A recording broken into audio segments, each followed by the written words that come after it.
Hey guys, it's been a while since I put up a video, and I've been meaning to change my scenery up um, for a while now, but I haven't been able to get around and do it yet. Hopefully, I could do that soon. But this, if you haven't seen it from the title, this is gonna be a spoiler-heavy Iron Man 3 review because I've been meaning to do it because some people asked me, and also I need to talk to someone about it because it's okay. So spoilers, if you don't want to see anything about the movie, if you don't want to be spoiled at it, go watch it and then come back if you want. But okay, I saw the movie at a midnight release. I saw this movie twice. Midnight release, I was watching it, getting really into it. I love this movie all throughout, but in the trailers, I've always noticed the fact, okay, it doesn't really make sense that they would show the main villain, but they wouldn't show any action scenes with the villain. Mandarin in the trailers only sat down in a chair. They barely showed him. So I'm like, okay, something sounds like it's going to be up, and there was. The Mandarin was not the Mandarin from the comic books. They basically changed him up from what I heard from what Shane Black said, is they wanted to ground the character in reality. Ten Rings don't have powers whatsoever, and the Mandarin doesn't exist. And what I saw from a Schmoville podcast, he had the same idea I thought, is maybe he's faking it the entire time, and hopefully we'll see him like in the future, like in a jail cell, and he really is the Mandarin, and 10 Rings of Power really are. Maybe somebody at Marvel can, shape that whole twist that Shane Black put on the script to be able to have that sort of thing in there, because the Mandarin is really cool. If they could shape him to be, more modernized character instead of a stereotypical racist bastard, then maybe we could actually get something, but he was an actor. Screwed them all up. I mean, I saw that, I was a little ticked off about it, but then, I kind of let it go because the movie was amazing. If they would have just kept the Mandarin out and had Guy Pearce, who was the actual villain, be the villain of the entire thing, then the movie would have flown itself. Without the Mandarin, it would have been perfect. But also the extremists, people were getting really pissed off about exactly what the extremist was actually wrong. From what I understand, the extremis was actually injected into Tony and essentially gave him superpowers in the comics. If I'm wrong, correct me. But I'm pretty sure the extremis in this was not technically correct. But I started thinking about something. By the time I got to the second round of watching it, I started thinking more. Okay, cool. The extremis in the comic books seem to be fully together, but in the movie it isn't. So maybe he takes the extremis out of Pepper, like he said he was going to. He fixes it and puts it himself and gives him powers, thus creating the real extremis. That's what I'm thinking. They could go further into that. But but seeing the whole Mandarin thing, my friend, he got really pissed off. Like, he is a big, heavy comic book fan, like me, but I didn't read all the Iron Man comics, so I was just like, okay, I'm just gonna let this go.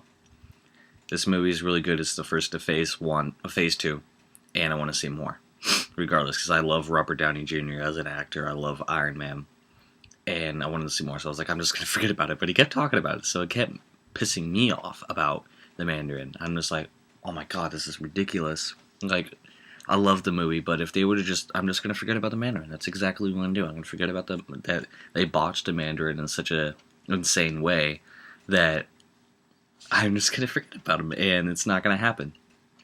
And by the time I got around to the second time of seeing him, I was like, it doesn't bother me one bit. Not at all. But I see where a lot of people are coming from, where they say, oh, this movie is terrible, but they really just need to calm down.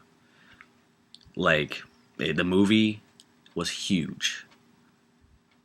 They don't understand how huge this movie was exactly, even if they botched a couple of things at the comics and everything, and also at the very end where Tony gets the thing out of his chest and takes the strap out. One thing I thought, he's a freaking billionaire. Why didn't he do that in the first place, if that was possible? So that is kind of like a weird thing that I thought was really stupid, that they should have just never thrown in there. They should have never taken it out. And so I don't know. I mean, I understand Robert Downey Jr.'s contract with Iron Man is up after this movie, so I mean, it was a perfect way to end exactly what Iron Man was, but exactly what are they going to be doing for Iron Man and Avengers 2?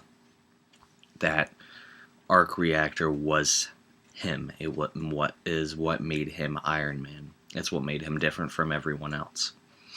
So maybe he'll get the extremist power and he'll be flying the suits like he's supposed to be, because that's what powered the suits. But I don't know.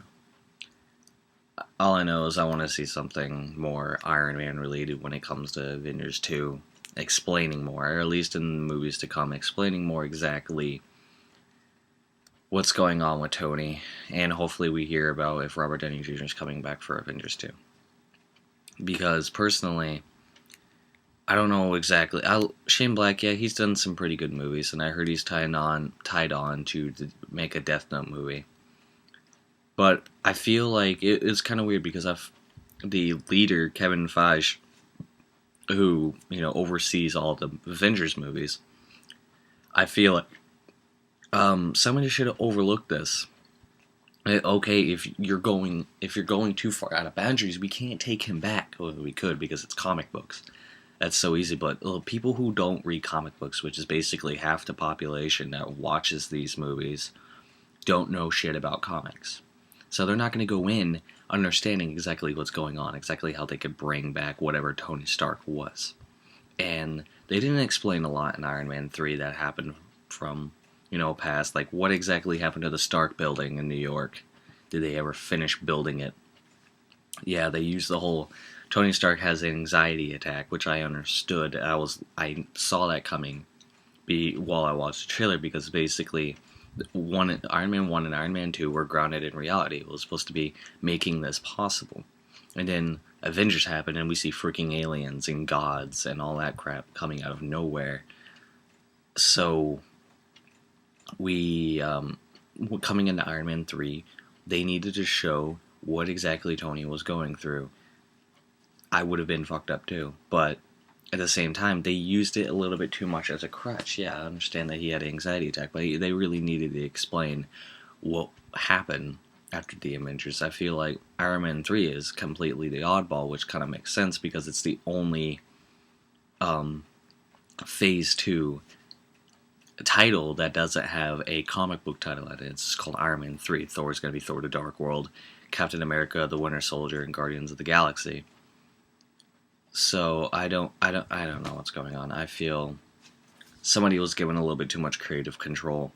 So that's why comic book people are pissed off about it, but everybody loved it. I loved it. Despite from, some of the comic book things that were wrong, it was still an amazing movie. But I'd like to hear your guys' thoughts on what you think, and what you think of my whole extremist plot, and everything like that. Hopefully, I'll have my new recording studio done.